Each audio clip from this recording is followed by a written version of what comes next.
when we return.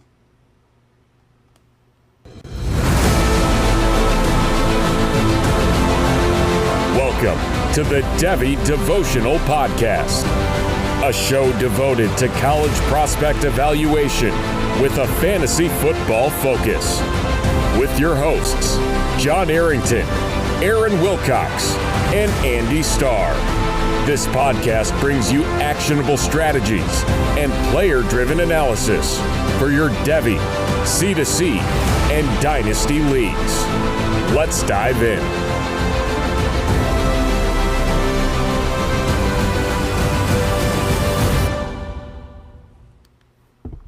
Let's dive into Devy Bus. Welcome into the Devy Devotional, where we stay devoted to Devy. I'm your host, John Arrington, joined as always by Aaron Wilcox and Andy Starr. And tonight we're going to play Guess the Guy. Of course, unfortunately, it is my turn. And so I have Aaron trying to stump me here. But then more importantly, we're going to get into some Devy Bus. Now, we made our own set of rules here where we are not going to discuss the same players over and over again that we've discussed in the past. If you've been listening, we obviously have some new listeners and we appreciate you guys.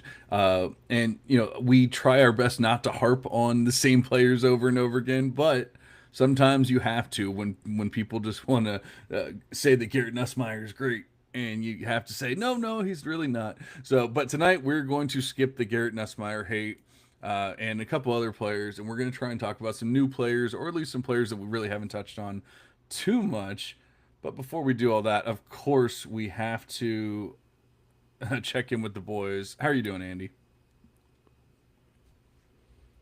I'm doing good here, and yeah, I mean, I think I've already pounded the table enough on guys like Mekhi Hughes, Justice Haynes. Like it's been years now, guys. If you haven't learned yet, I don't know what else I can say about those guys.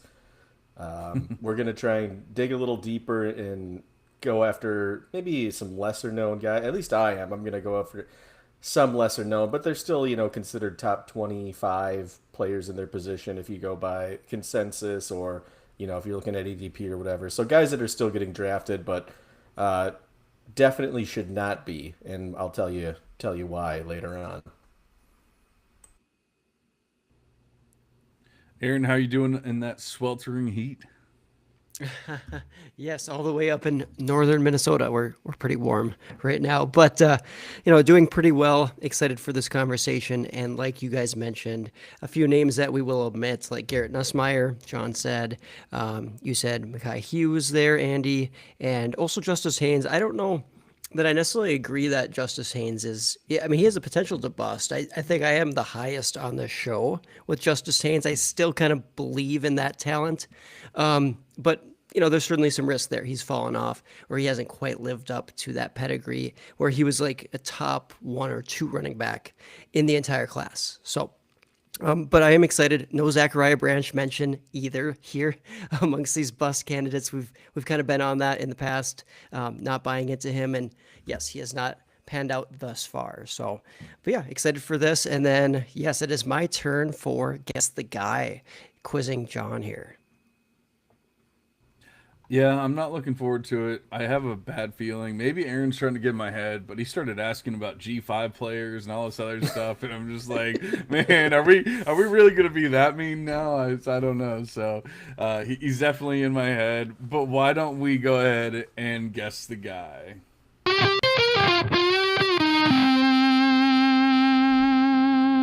Let's guess the guy. All right, Aaron. You're up. Do you want to just guess the guy right off the bat? No hints, no clues, no nothing? Yes, I do. All right. I'm going to guess the guy, and I'm going to say you decided in the last minute to be nice, and it is Lenore Sellers. No, I was not nice. It's not Lenore Sellers. Maybe he'll be in the bust conversation. Oh, Or maybe not. Maybe not. bury in the lead. Stay tuned. All right. Well, let's see. Do you want the hint here at the position? Yes, please. Yep. It is a running back. Okay. I had a feeling. You're the only one that's given us a running back so far, aren't you? No, I did Jaden. Oh no, yeah, Andy gave me a running back. I think So you're the both one that you ever guys- gets running backs. Yeah, I'm the only one that gets running backs here. I don't like this, guys. All right, it's a running back. I'm gonna go with Caleb Jackson. No, it is not Caleb Jackson. Alrighty. So next we have the rush share, 16% rush share last season. Okay. 16% rush share last season. Not great. Man, you know what? I don't think you would do this, but it just popped in my head, and I don't think he had a great rush share last year, so I'm going to go with Taylor Tatum. Jaden Ott, my last guess, the guy, his teammate, Taylor Tatum. Nice. That is not it though. All right. But that could be pretty accurate, I suppose. Yeah. So the next I'm going to have to hint look that one up. I feel like it's right around there. Yeah. So the next hint is the year in college. So this guy will be a second-year player. Okay. Second year player. So I wasn't far off with Tatum. Wasn't too far off with Tatum there. All right. Second year player. Oh man. I've got a guess. I'm not playing though. I wish I could tell somebody, like, just in case I'm right later on. This is what I want Right. to say. Not that it We'll have means to- anything. We'll have to figure out a way to do that. Jaden Baugh, Florida. Nice. That was actually my th- guess. Oh, wow. Okay. So 2 guesses. No, that is not it. Oh man. Okay. Good guess. Good guess, though. Yep. All right. I will give you the conference. All right. Okay. Player plays in 2025 for the ACC. Ooh. Okay. ACC. 16%, a second year player. Man, I feel like I should know this.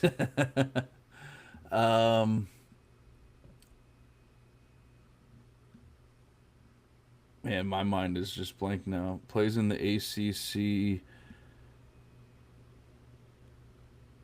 Jordan Lyle. That is correct. Very good work. Yeah, let's go. Nice. I was like, I'm like going through this list in my head, and I'm like, I don't even know, like the way my mind works, it goes blank whenever you talk about like ACC, and I'm trying to think of ACC teams, and I was like, wait a second, Miami. Oh my god. I was thinking like he's gonna do something tricky and pick like some West Coast ACC team like Cal or Stanford or something. Stanford or something. Yeah. Yeah. Unfortunately, is there any running backs actually left on Stanford or No. Cal? Not Or Cal. Stanford. Yep. Yeah, either one. Cal, All Kendrick right. Raphael. So wait, so I get 2 points or 3 points? I think that'd be I 3, think that's right? 3 Because similar points, to what I yes. guessed, Caden Lee. Yeah, it was the same thing. We got it from the conference. So I'll take my 3 points. Guess what, Nice. boys? That puts me in the lead. Let's go. I'm in the lead. I did Dumb. not think this day would ever come from Guess the Guy. That was fun. You really had me on the ropes. I really thought you were gonna bring some G5 guy. That was either like you were planning it and then you decided against it, or you're just diabolical. One of the two. Both, I don't know. No, I didn't want to trick you that much. I mean, this game, we're hopefully having fun and talking about guys who are actually relevant here. So, and I very much think that Jordan Lyle is a relevant player. Very efficient freshman season last year for Miami. 1,000-yard rusher Damian Martinez is gone.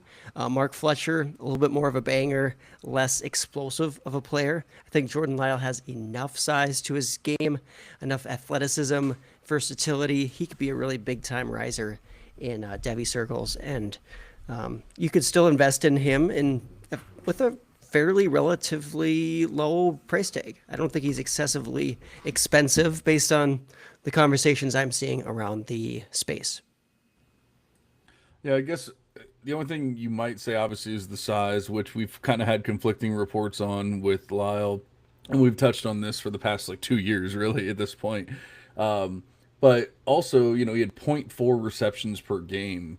Do you think the receiving game is in his profile? Because I know you basically been high on him from the jump. So, do you think that he has that receiving nature in his game, and that's something that he could pick up on, or better this year, or do you think that it's something that we're always going to kind of worry about? Because usually you think of the smaller, shiftier guy, and you think of him as the receiving back, but that really hasn't been the case.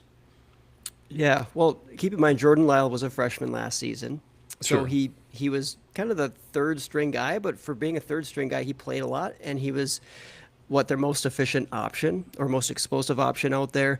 And going back to high school too, I mean, he was explosive as a rusher. And his senior year, like it's not like he had insane receiving statistics, but he was involved there too. So definitely capable as an underneath receiving threat. I really believe that. But yeah, is he going to be ultimately a like a elite receiving back? I don't know about that, but he certainly has the baseline abilities to do that.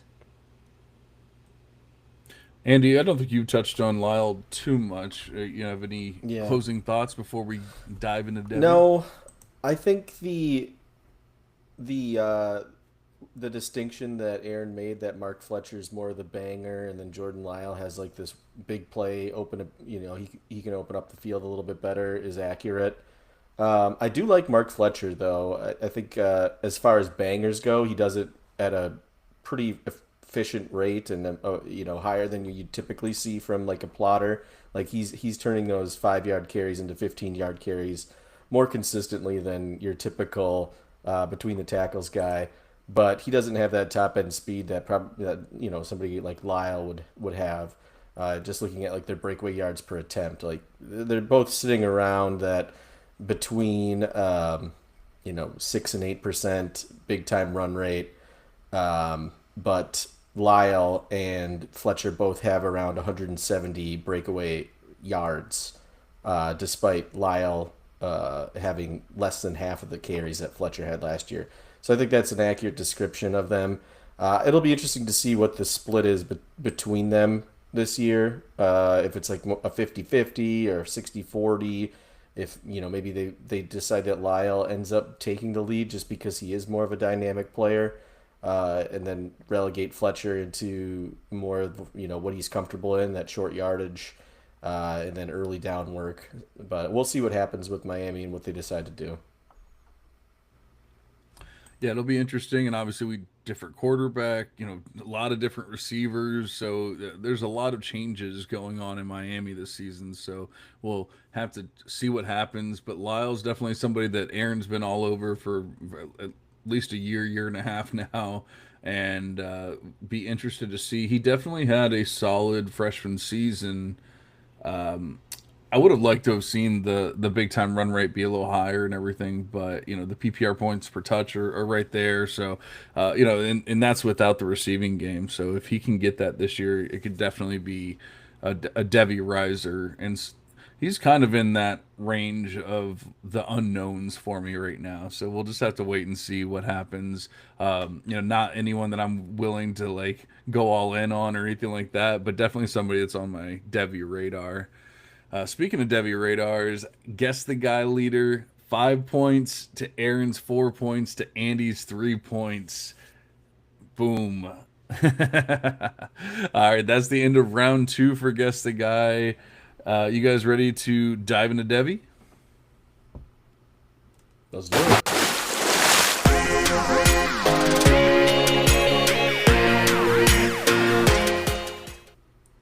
Alrighty, tonight, like I said, we're diving into Devy Bus, and at least the way that I took it, we don't always talk about the exact definition of whatever we're doing that week. We all kind of interpret things differently, but the way that I looked at it was a player that is ranked highly by consensus, that I disagree with. And so, obviously the easy ones, the Garrett Nussmeyers, the Zachariah Branches, all that kind of stuff. We already said we're not going to be talking about them tonight. So throw those out the window. We're trying to bring some newer names at the very least, but obviously we're trying to keep it highly ranked. We're not going to, I'm not picking some guy that's ranked, RB 64 and say no, he's gonna be a bust. That's doesn't really work, at least in my opinion. So I went with two pretty highly ranked guys. One of my guys was ranked top 20, and one of my guys was ranked top 10 by consensus. So I definitely think I am following those rules. Do you guys have? Or did you guys interpret it similarly, or did you, try to like really dive deep here? I set so I used Campus to Canton's Devy ADP to try and figure out like not necessarily how people are ranking them, but maybe how people are drafting them. And it's ADP, it's not necessarily accurate. Sometimes it's a lot of the same 15 guys drafting with each other over and over. But I tried to pick guys within the top 25 of their position. One of the names that I'm going to talk about, and we didn't discuss this beforehand, so there is a chance that two of us or maybe all three of us have picked the same guy. We'll see once we get into it. But one of the guys that I'll talk about is certainly a person that's getting a lot of Devy buzz recently. Since the draft, and as we get into the Devy draft year, he's certainly a guy that is getting talked about in the top 36 players of Devy by some people. So I think he is going to be somebody that is worth mentioning. I like it, Aaron. You basically stick with the idea here. Absolutely, yeah. Won't go too deep. Keep it relevant. Absolutely. All right, and we try not to be too negative on this show, although obviously sometimes you have to be, because if we just loved every player, then we're no better than some of those Twitter analysts that just throw out a take on every single player and then eventually cash in on the ones that look right. So we try to love the players that we love and hate the players we hate. Tonight will be a little different, but I guess I guess I won, so I'm gonna defer to you guys on who wants to start, because it ain't gonna be I'll me. go. I can go. I feel like this one is going to be at least one of you guys has him as well. But I went with Washington wide receiver Denzel Boston. Yep, that's my first Yeah. wide receiver. Okay. See, like this is the guy I was talking about. Like some people are drafting him as early as the second round. A lot of times third or fourth round in like a Devy quote unquote startup. But according to Campus to Canton, he's wide receiver 16.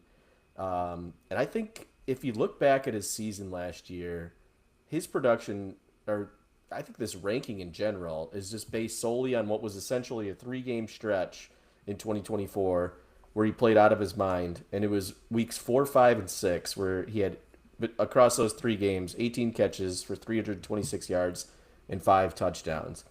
And then the other 10 games he played, he only had 45 catches for 508 yards and 4 touchdowns. And that's including the last 4 games where he never managed to even get 50 yards receiving. And we can't really lean on his freshman and sophomore seasons to support, this ranking of wide receiver 16 because he only combined for 7 total catches in both of those seasons. He's never had a season with over 2 yards per route run, which I, like the NFL, seem to be weighting that stat a little bit more heavily in the recent years.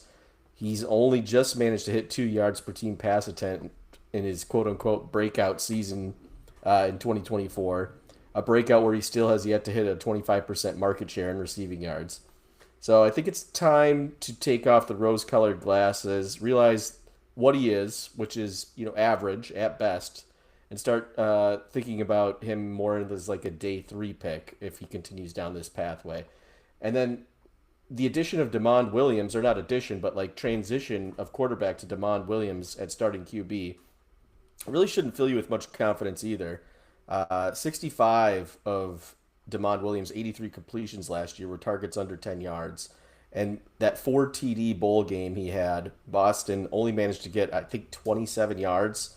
And if you look back, it was actually the slot wide receiver, Giles Jackson, who was eating all those receiving yards when Demond Williams actually gets a chance to start. So Boston is perhaps one of the easiest fades for me in the 2025 season. I was almost 99% sure that you were going to bring up Boston. And that was kind of part of the reason why I wanted one of you guys to start, because I knew I was going to have to come up with someone else. But I wanted to see if Boston would be on there. It really feels like it's one of those things where he was hyped going into last year, and then he had a solid statistical year, not really like advanced statistics or anything like that. But if you're just looking, he had what, 800 something yards, like, it's fine. They threw for about 3,500 yards on the team. So, you're looking at a decent market share and everything. He's really the only show in town for the most part, and so it was like he got hyped before the season, then he did pretty well, and now people are like, all right, well, there's not a lot of proven players in the next class or two, or at least the next class, and so there's not a lot of proven Devy talent, so we're gonna go ahead and put him up here. But you start digging deep, and you're just like, man, these numbers are not good. This is not a good player. And I mentioned it before, but I think on a previous podcast, but I think I started confusing the two and saying that Tez Johnson and Denzel Boston were on the same team, and I was just confusing Washington and Oregon there. But I meant what I said. Would I really feel like it's a very similar story where people fell in love with the player, he was good in college, but then you start going to the NFL and you're like, no, this is not an NFL player. This is not someone who's going to, be drafted in the first or second round or anything like that. And then they go on to be drafted on day 3 or whatever. And then you go, okay, well, yeah, that actually makes sense. So it's not that he's terrible. It's not that he won't be drafted or anything like that. But I think that we've seen, kind of, I'm looking at the game log right now. Once Damon Williams took over, you're talking about he had 2 receptions for 35 yards, 2 receptions for 47 yards, 3 for 43, and 3 for 27 for his last 4 games of the season. Like, that is not anything that I'm excited about. And if we're assuming Damon Williams is the starter this year, obviously that's the expectation. And so if that's what we're looking for, then you're talking about 2 or 3 catches a game, maybe 50 yards. Like, this is not a player that we should be excited about. He's definitely not a top 15 Devy wide receiver at the very least. Yeah, I mean, I won't push back significantly because I overall agree with you that he is just as a asset a little bit overrated. Now, will he be a true bust where he does nothing or he really just crashes out completely? I'm not sure. I think that he'll be involved enough, but like you guys laid out pretty well, he's not as good as he's made out to be, it seems. So, yeah, that's a very fair pick for a bust selection and a guy that needed to be covered. So I will go ahead, give John some more time to come up with another guy if he needs to. But one guy that I will touch on initially then is going to be CJ Baxter. Texas running back. So he's definitely fallen in the ranks, but he's still pretty highly regarded out there. And so CJ Baxter, as an incoming freshman, I mean, he was a highly anticipated recruit, very much a stud in high school, and translating to the college level, it wasn't that impressive as a true freshman. I mean, he had kind of one long rush, which didn't really wow me when I watched it. And other than that, he was pretty much a plotter, 4.8 yards per carry as a freshman. Was not the most efficient guy there. Yes, he had some receiving involvement, but I was a little bit concerned about the lack of explosiveness and burst there. So he has the size that you want, and it is a backfield where you can poke holes at the guys there. It's like, who's going to step up? Texas likes to have a workhorse running back. So I understand the line of thought of like, well, Baxter, even if he's not truly elite, maybe he'll be that top guy still. But Trey Wisner, he obviously stepped up in a big way last season. It kind of surprised me. I don't think he's a great player by any means. But there's Jarrett Gibson there, Christian Clark, and incoming freshman James Simon. I think it's going to be a little bit more of a cloudy backfield where Baxter doesn't really rise up. I think he'll still be involved. So maybe similar to a Denzel Boston where, yeah, he might be involved this season, but I just don't see him. I'll see him disappointing as a possible outcome here. So he is a guy that I think very likely could bust, though I completely acknowledge that there is still some upside there with CJ Baxter at Texas. this one hurts my soul because I have Baxter in way too many leagues for to be hearing this kind of talk from you. We need to be positive. He's going to be fully recovered. He's going to be healthy, and he's going to lead that team. That's the only talk that we need to hear from you. No, I mean the sad part is like, and I've said it a million times. I'll say it again. If there was anyone that was ever going to completely do a 180 from their freshman season, it would be a running back. We've seen it happen time and time again. I think the easiest player that we can look at and as an example is Jeremiah Love. Just looked like a plotter almost in year one. Didn't do hardly anything. PPR points per touch at like point 0.8. The big time run rate just not there, and then all of a sudden in year two, just a completely different player. Regardless of what the reasoning was, we see it all the time with running backs, and so I don't want to hold on to the year one with CJ Baxter, but it wasn't good, So I can't say, oh, but look at what happened. No, like we can't say, oh, if he just didn't get hurt, he was gonna be great. Because he wasn't great in year one. And then he goes and has this terrible knee injury. I guess he is supposed to be back, and he is actually practicing with the team now and everything. So hopefully that injury is not going to linger into the actual season. Although, we're only, 8 weeks away or 9 weeks away, whatever it is, from the start of the season. So we can't say that, like, he has all the time in the world either. This one, like I said, it really does hurt my soul. I'm kind of with you. The only thing that really I do hold out hope is there's just no one on that team to truly hold him back. If he is talented, if he is that RB1 overall in the class that he was basically projected to be and graded to be by most of the services, Trey Wisner isn't holding him back. Jarrett Gibson isn't holding him back. So that's the only thing that gives me some hope is I really feel like if he's healthy and he can get back to form, then, hopefully that'll be the case. But we have not seen a lot of things that say he's definitely going to be the guy no matter what. Right. And I think the health is a valid concern. I didn't really touch on that very well. But yeah, I mean, he missed all of last season. So you threw out a great example there of a guy like you can't rely on the first season stats exclusively and just ignore everything with their recruiting profile and otherwise with Jeremiah Love. But Jeremiah Love didn't miss his entire second season due to a pretty decent injury. So I think that CJ Baxter, when we saw him again, not the most promising, then an injury. Is he going to come back way more explosive after that injury than he was even as a freshman? I don't know. I mean, I question it a little bit. And so he's still drafted pretty highly. But like you said, there's still hope for him. So it's not like sell him at all costs, but there is that bust risk here. I'm on Aaron's side 100% here. Like it was less than a 5% big time run rate as a freshman, despite getting quite a lot of opportunity. Even with Jonathan Brooks in the backfield there. And Jeremiah Love, he didn't play much as a freshman, but he still had over an 8% big time run rate. So there was something to be excited about at least. Whereas Baxter just didn't show us anything, and now you combine that with a devastating knee injury, and we're working back from that, and we're only now just able to get on the field.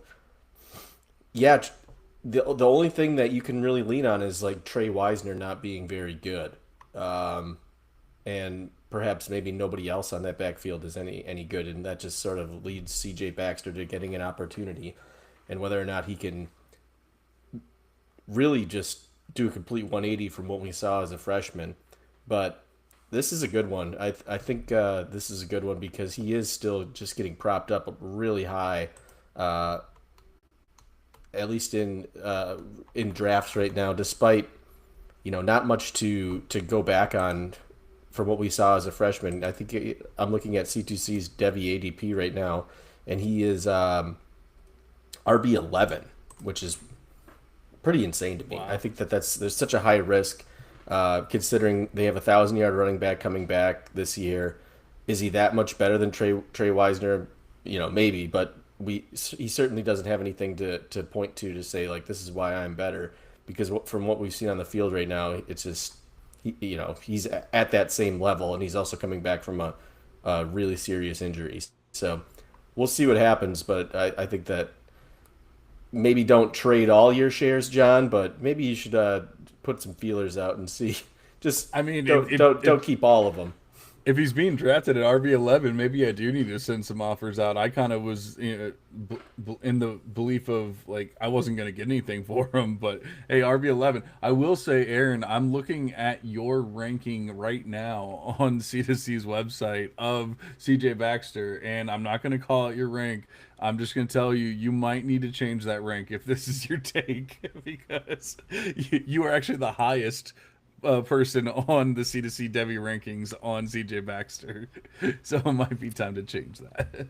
Yeah, absolutely. I think it speaks to the Devi landscape, though. So I'm not saying that, him being at that rank means that like we should be drafting him aggressively because those ranks are not tier based. So obviously there's a Sure. big fall off and kind of an issue there because it's like, I mean, who do you want ahead of him is the question. Do you want Jam Miller? Do you want Jaden Baugh, like James Peoples, like Quinn Martin? Like we haven't seen anything from those guys. There is some talent and definitely a conversation that needs to be had on some of those guys should be ahead. And like I'm fully ahead on or fully on board with like moving a Bryson Washington ahead of CJ Baxter.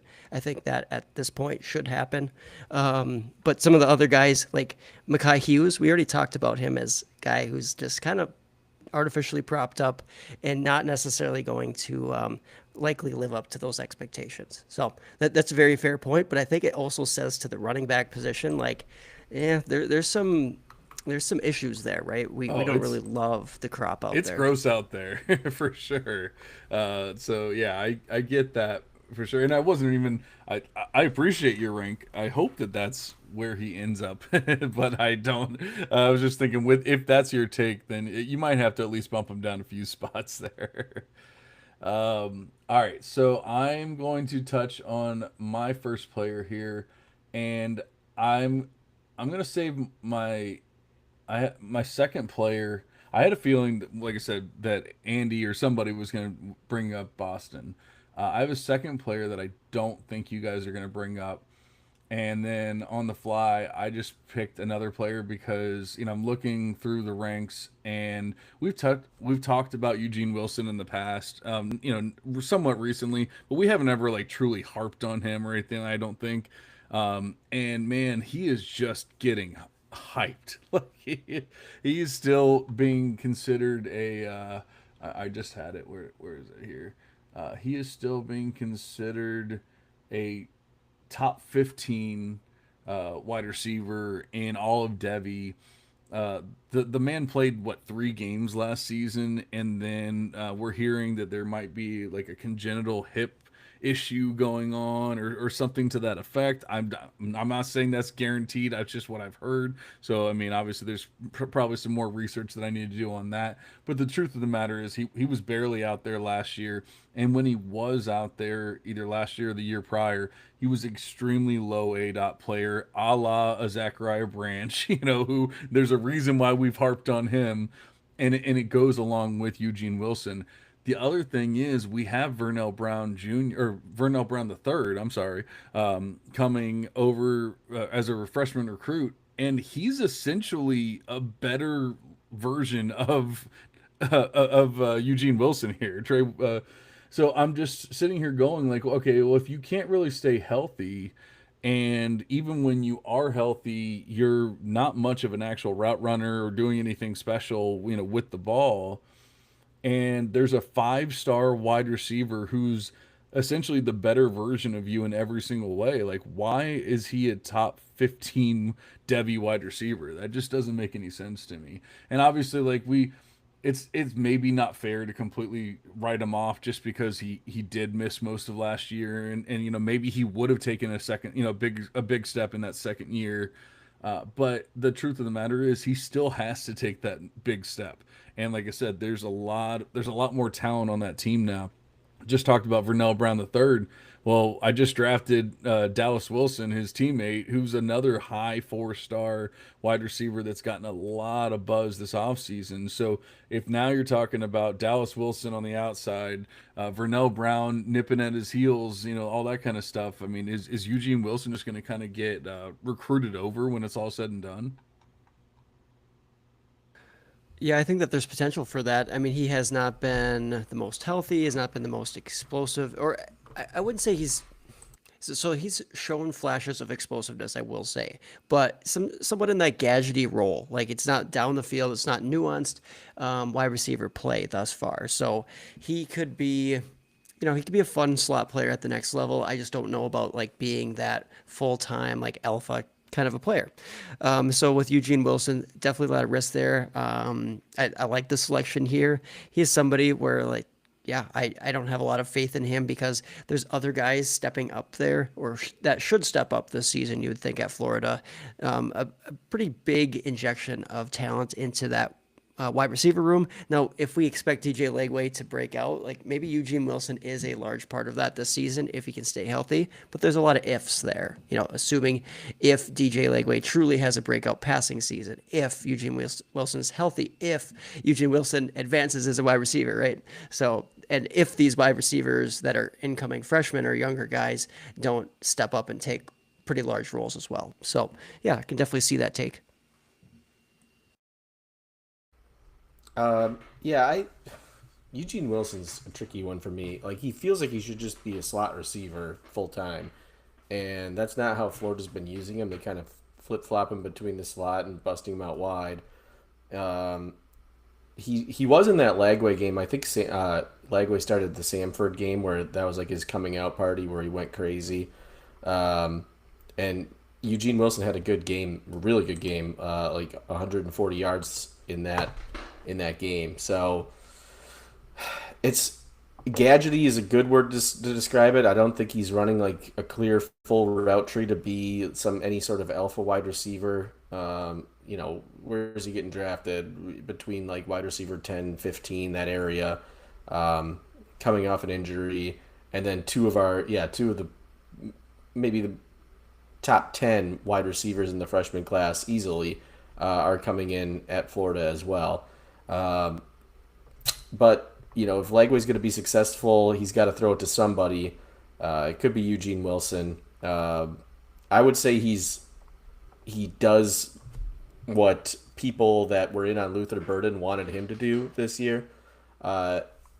Unfortunately, he didn't do that. But if Eugene Wilson does have like a big season where he garners a big market share, racks up the yards, I don't think people are going to really care about his ADOT, even if it's at like 6 or 7 yards, which is fine because if he's really getting a good yards per route run, NFL teams are going to take note of that and he will get drafted. But it'll be interesting to see what happens. I'm not out on Eugene Wilson, but I do think he is rated higher than where he needs to be. I'm pretty out on him.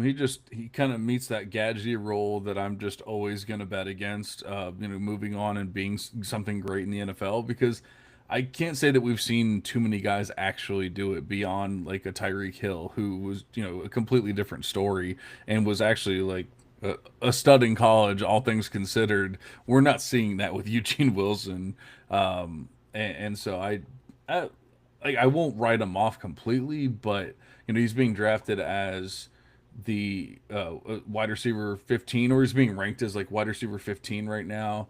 And I just need to see. I don't remember exactly where I have him. If I knew how to spell here, I have him as my wide receiver 78 in Devy, so I'm pretty out on him, I will say. And so I definitely am betting against him. And honestly, like, and I hate to. We said we weren't going to talk about Zachariah Branch, but it really is reminding me of Zachariah Branch from last season. There's a reason why I chose Zachariah Branch when I made the Jordan Tyson bet and said Jordan Tyson's going to be ranked ahead of Zachariah Branch. I would have done the exact same thing this year and said Jordan Tyson's going to be ranked ahead of Eugene Wilson, and so I feel like that's it's basically the same thing, and you're looking at a lot of similar factors, and that's why it works out. We lost Aaron for a second, but he seems to be back, so that's good. We will be getting into a few more players when we get back, but we're going to take a quick 15-second break. The Devy Devotional Podcast is brought to you by Fast Draft. the fastest best ball game on the planet. New to Fast Draft? Use promo code DEVOTIONAL to earn up to a $50 deposit match. Sign up now and start drafting faster. All right, start drafting faster. Make sure you use that promo code DEVOTIONAL. Andy, I think you started us off. You got another one for us? I do, and I was a bit surprised by this one, honestly. And it's a running back. I tried to do a wide receiver and a running back, but this running back getting drafted around running back 24, but some people will have him higher in their rankings, and it's Michigan's Jordan Marshall.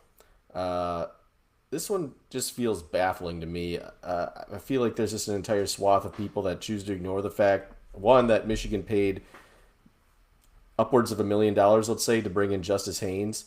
Either that or they're taking my advice that Haynes is also vastly overrated and just moving all that Michigan running back equity onto Marshall. But the correct answer to the Michigan backfield this season is that both of these players are landmines.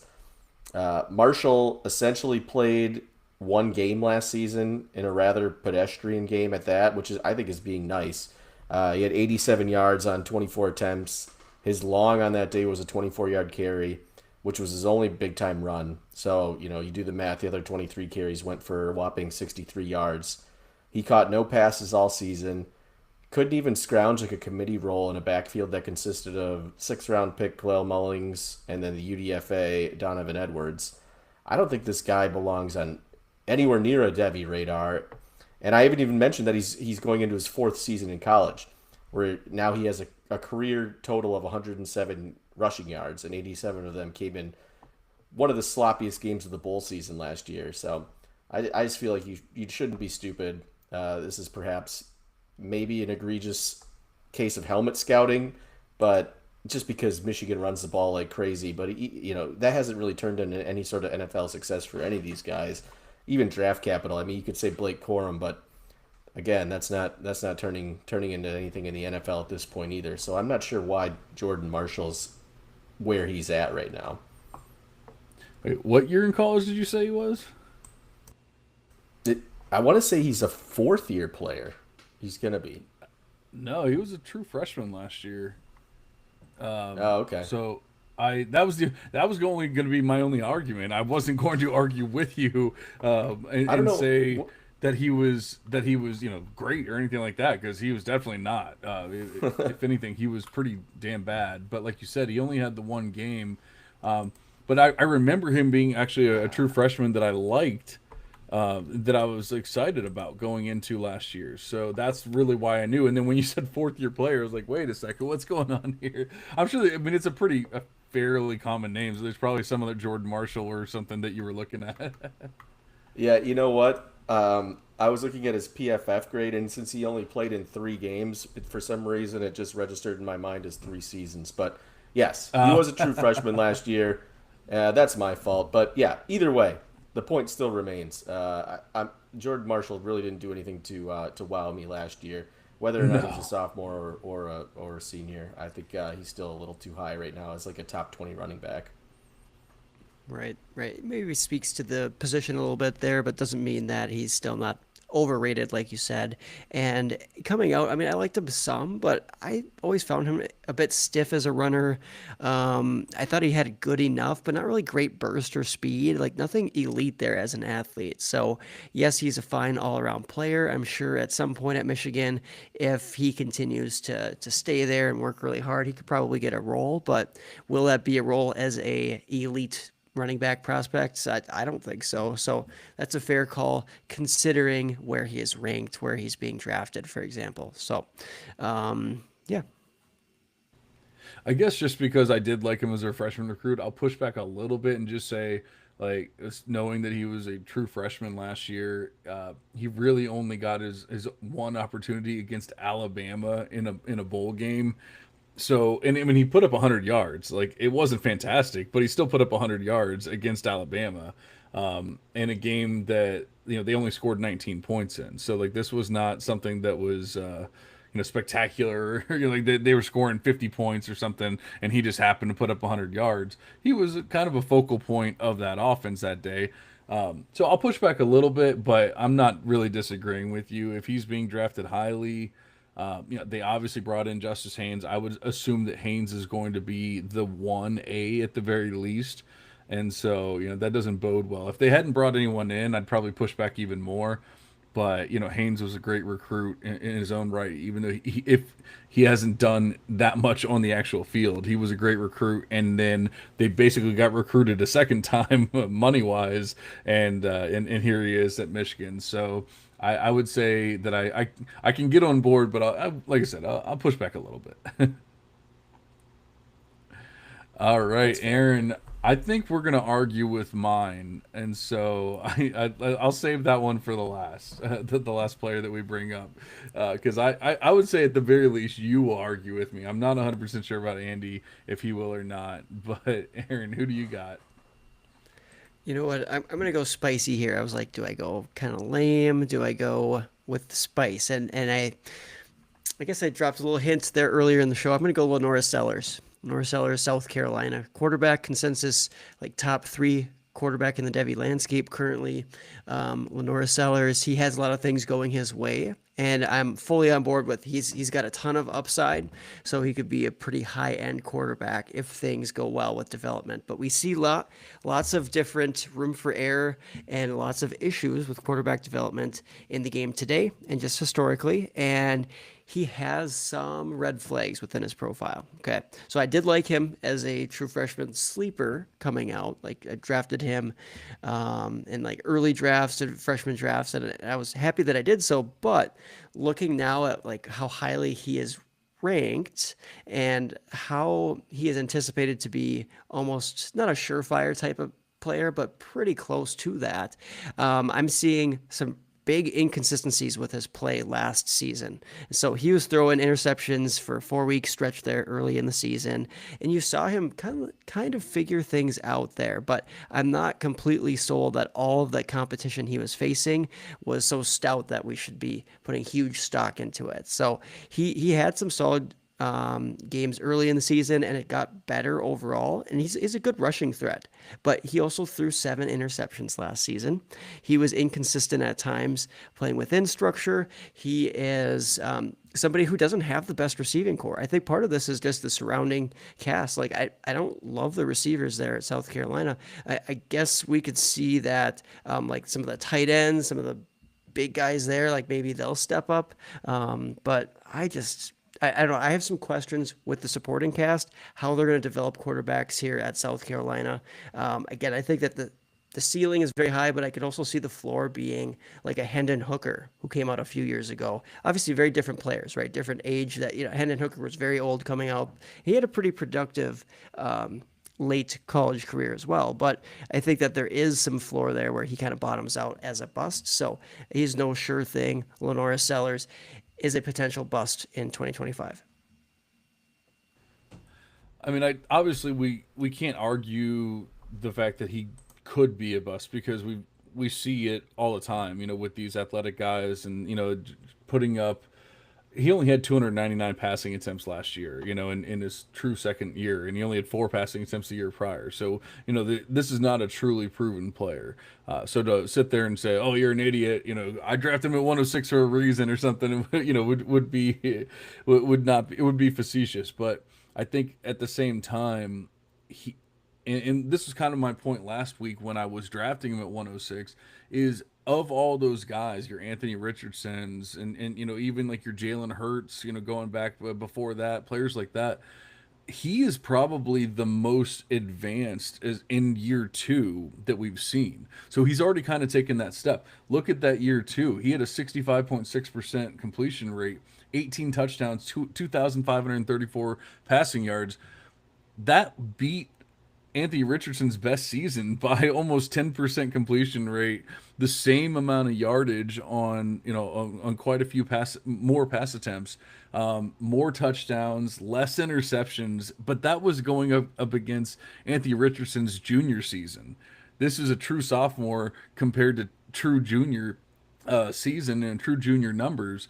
And so this is the one time that I'm actually willing to just jump on board and be like, I'm all in on this player and say, but at the same time, obviously, we know that he can bust. Like it's not.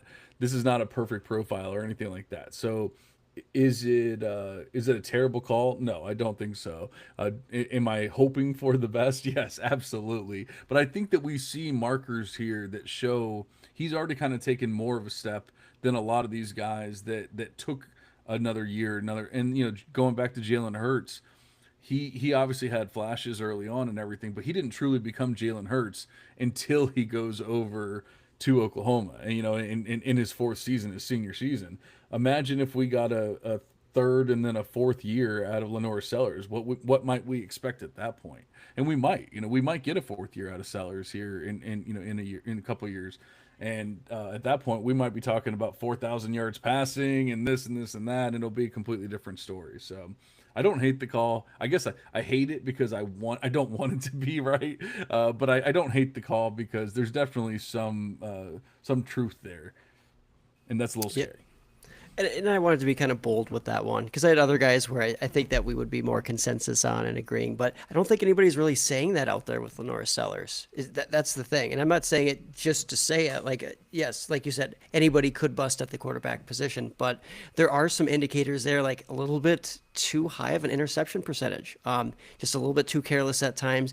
The completion percentage was pretty good, but that was ballooned by a couple of games there that I don't know if it's going to be reflective of what's to come going forward. So he plays in a tough SEC environment, and I think ultimately, like, what if he balloons a little bit more with the interceptions? If defenses really focus in on him, like as a second year guy, he really turned a corner there and got hot for a streak. But we don't want to buy too much into small sample sizes. But like you said, sometimes we have to project. That's the current QB landscape. There's a lot of tools there. There's a lot of flashes. So yeah, I think it's very fair to still have him highly ranked. I will also say that I have Lenora Sellers as my Devy QB too. So like I still am very high on him, but I also recognize that bust potential for sure. Yeah, I don't think it's a bad call at all. I think I've been skeptical about Sellers for since the start of last year for sure, and even into this off season as well. I mean, the interceptions are obviously a huge concern, and I think he kind of got away with only having 7 interceptions. If you look at his turnover worthy play, it's almost at 5% of his passes could have been turnovers. So he does have stuff to clean up for sure. He had the 5 touchdown game against Missouri, so you're looking at almost uh, a third of his passing touchdowns came in one game.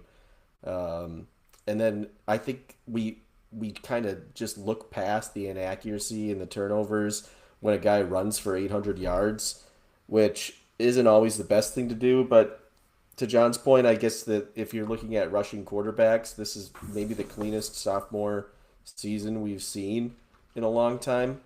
But whether or not that leads to anything in the future is an entirely different discussion. He still has to do that and get there. So to just say he's the Devy QB1, which some people have said, or at least that he's the 2026 QB1, because I know some people have just already assumed Arch is coming back for the 2026 season.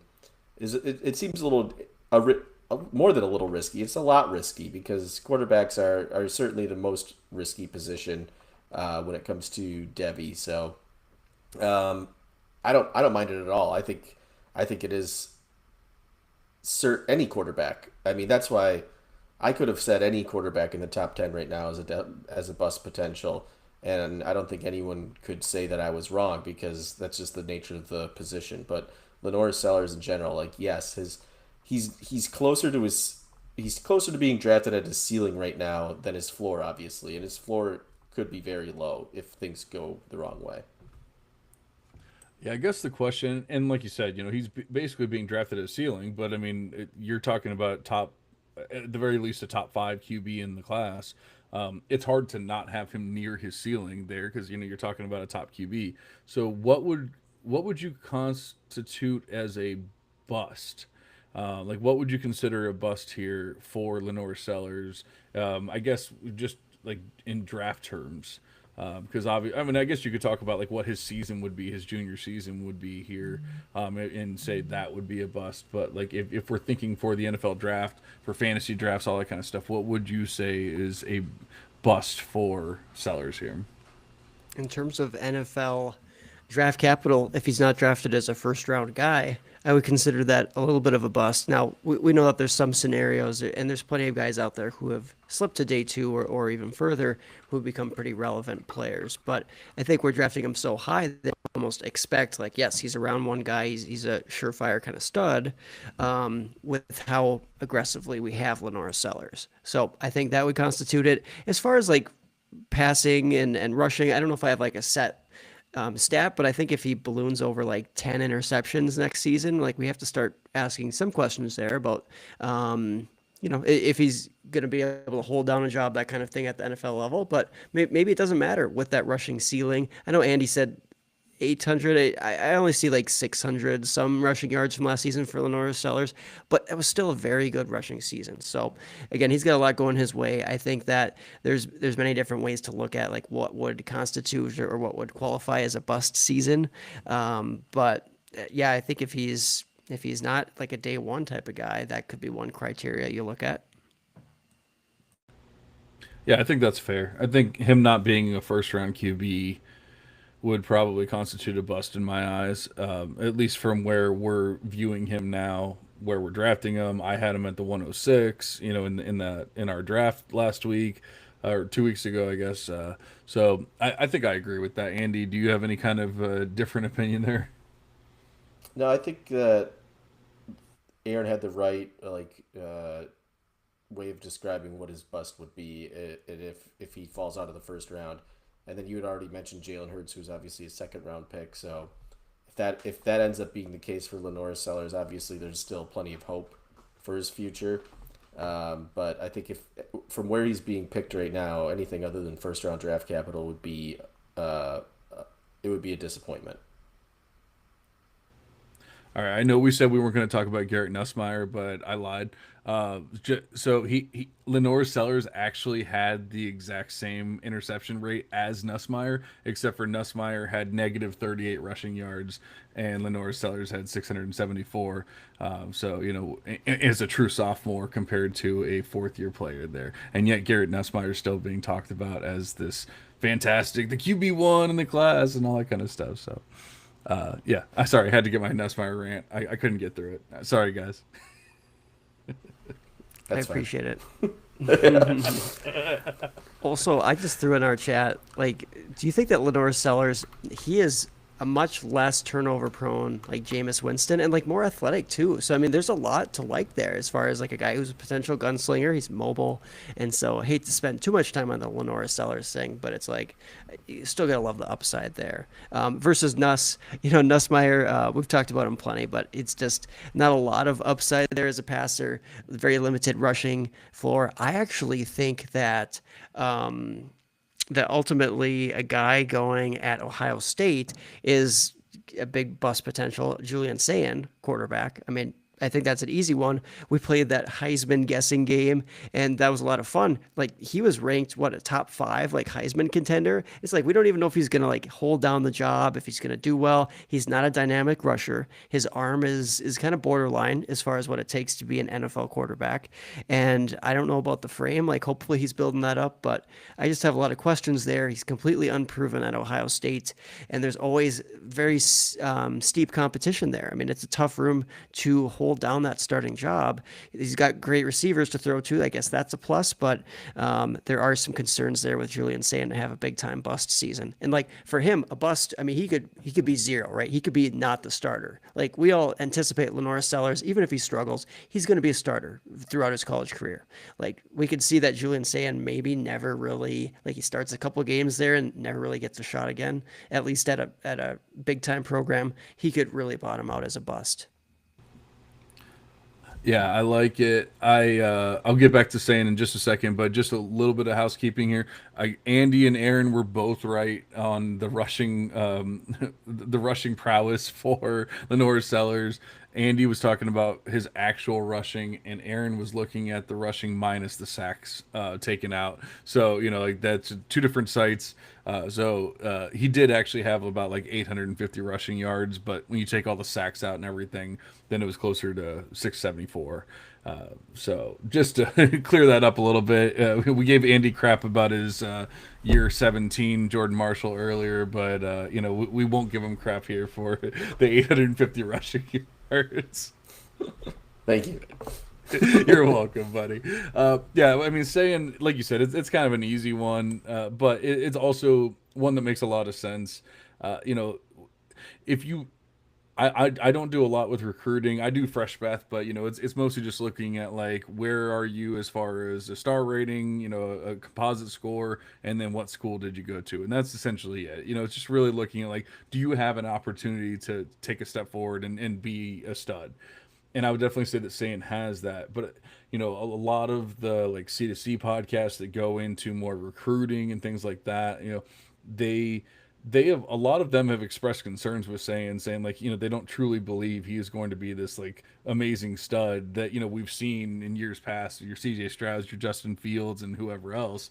And then maybe there's some limitations there with actual like physical talent with saying, and so not necessarily there's some terrible quarterback or anything, but maybe the arm strength isn't there. I don't know. I could be wrong. I'm just thinking of what I've heard recently from players talking about saying, or from analysts talking about saying. I'm sorry, and so it's all that said, like they keep bringing in these 4 and 5 star QBs, and it's not that unbelievable that at some point you see somebody besides Sane. Of course, I would think at this point he's going to start the year, although I guess it's not actually guaranteed, but we would assume that he's going to start the year and everything.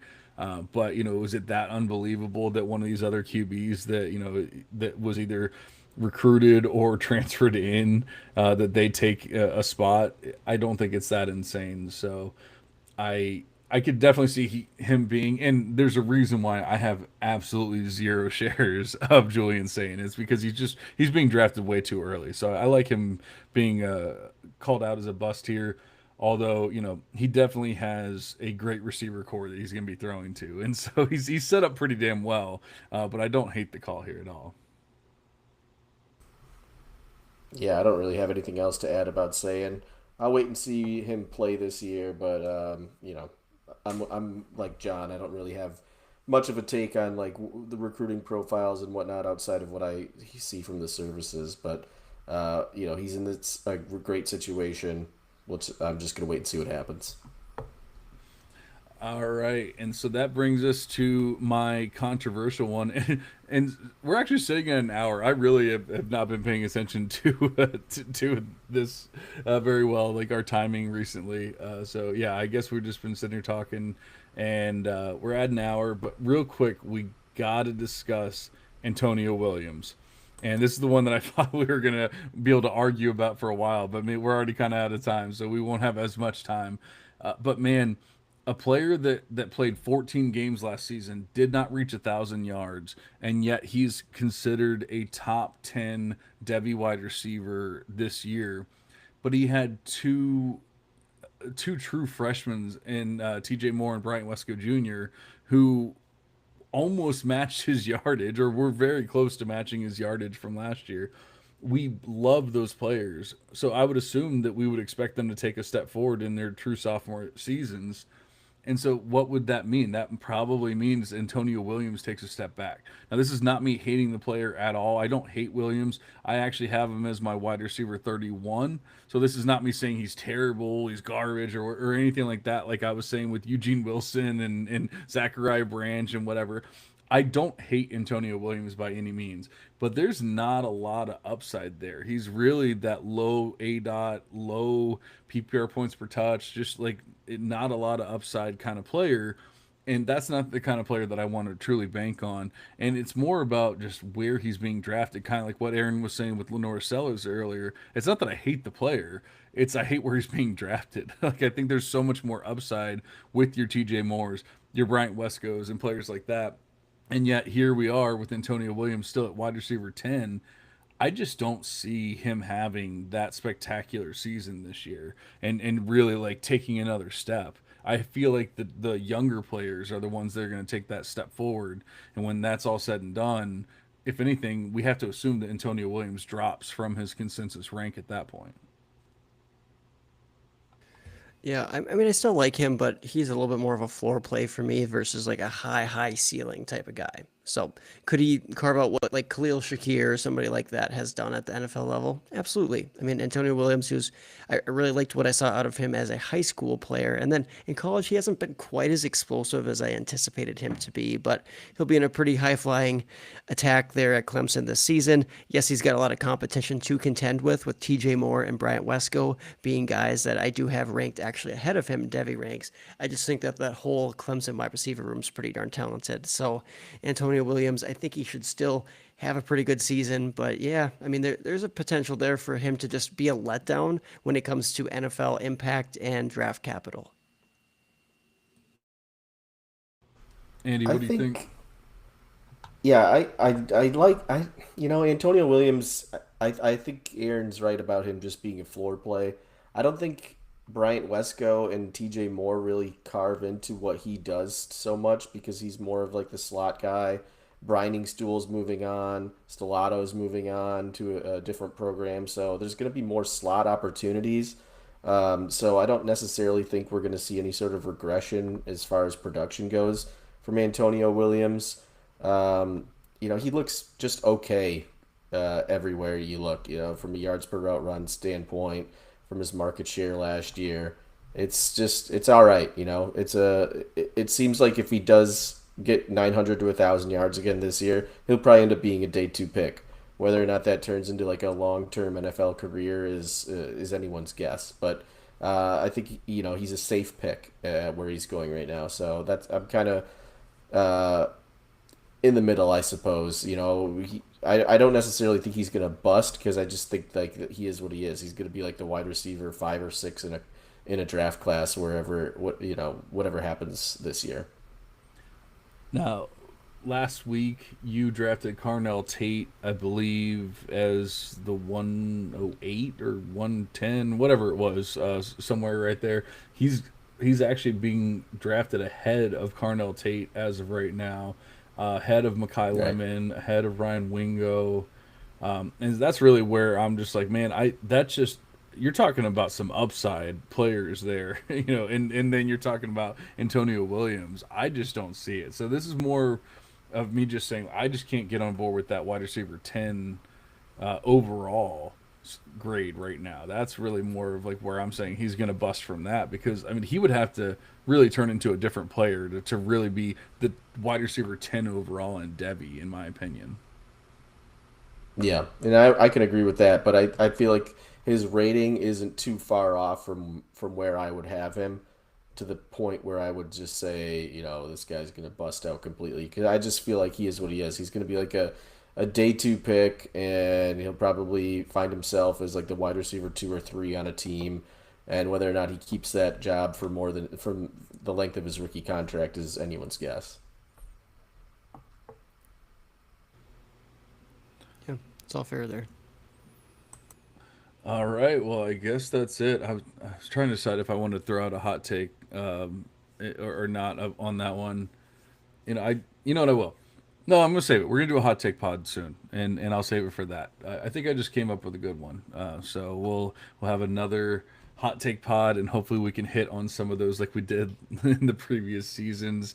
Ran a little long this time, but not too bad. But we do appreciate everyone for listening. All of the new listeners from DLF, we appreciate DLF as well for helping us put out the pod and everything. They're working. I guess there's some issues getting us onto the homepage and all that, but that should be done very soon. We will be on dynastyleaguefootball.com on their homepage. Make sure you find us there. Click, like, do whatever you got to do. Make sure you're liking and subscribing to the podcast feed. Make sure you're liking, subscribing the YouTube feed.